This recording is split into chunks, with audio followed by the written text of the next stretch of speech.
What is being rational? Ang rasyonal bilang sa amin dito sa bilang kagawa dito sa barangay, dapat tayo rasyonal ang ating mga desisyon.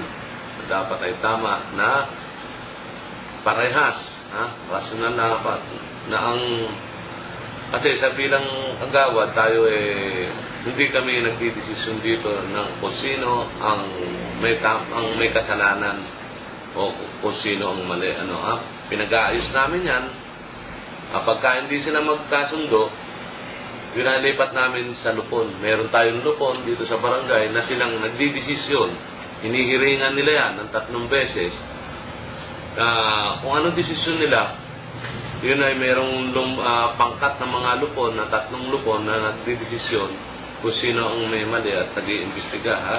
Tapos, pag hindi nila napagkasundo, saka lang binibigyan ng certificate to file action para mapunta sa husgado o sa korte.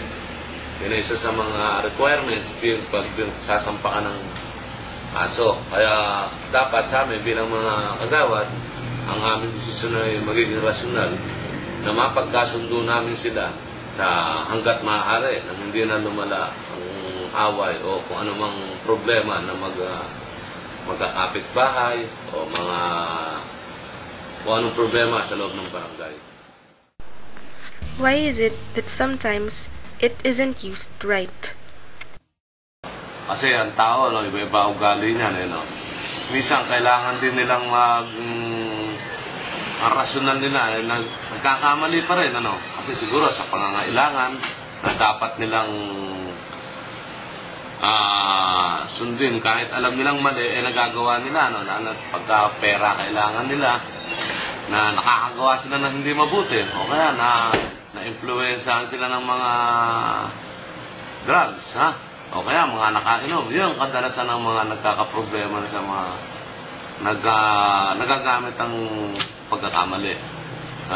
Meron din mga tao na talagang ugali na nila ang gumawa ng mali. Na alam na nilang mali, nagagawa pa rin nila. Kaya dito sa barangay, sa aking experience, maraming ganyang mga problema na aking nahawakan na pinag-aayos. Na kahit ano sabihin natin sa mga tao na ganyan, ang mali yan, na parati pa rin inuulit. Siguro, dahil sila'y matitigas talaga ulo. The bad side. Teresa, bakit mo ba nire-reklamo si Melira? Ano po bang problema? Kasi po, ganito po yun Hindi po kami magkasundo. Pinapaalis ko na po siya din sa pinapaupahan ko. Ilang 5 months na po siya umuupa.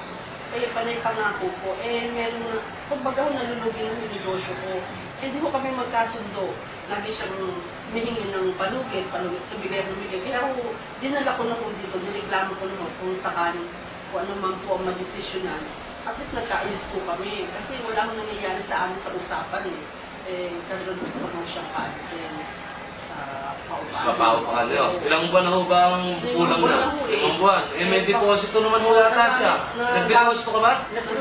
Meron nang nagbigay ko sa kanya Nagamit na yun ilang buwan na yun. Wala akong magagawa. Ano wala magagawa? Kaya nga, hindi nga tayo magkasundo. Kaya hindi na ito na po sa inyo Lagi na nung kapira niya sa pamatapang. Umuupa ho siya pamatapang. Sa pamatapang?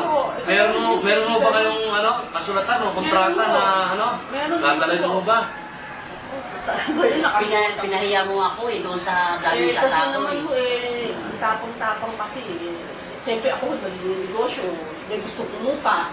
Hindi mo naging palugi, parang hinakatak niya akong palugi sa akin negosyo. Nakikiusap ako sa iyo Ayan mo muna sa magsalita ha. Pagkatapos ng magsalita, saka ako kayo magsasalita. Ano ba? Sige, ano bang nyo? Pagbibigay, ilang buwan na yung pangako, wala naman nangyayari. Paano naman ako? Pwede mo ba natin pagsalitain naman ng side ni Melira kung ano ba problema mo? Pinausap ko siya. Sabi niya, lagi na punta sa bahay dahil pinapahiya niya ako. Sabi ko, maghihintay ka kasi magawa ko ng paraan kung saan akong kukuha ng pera. Sinisigawan niya ako. Sabi niya, punta sa barangay. Kasi mabarangay tayo, wala nang magagawa. Kaya nga kita dinala dito para magkaayos tayo. Ayoko nang umabot tayo sa away. Gusto ko magkasundo. some people ought to do what is bad to escape their obligations. The good side.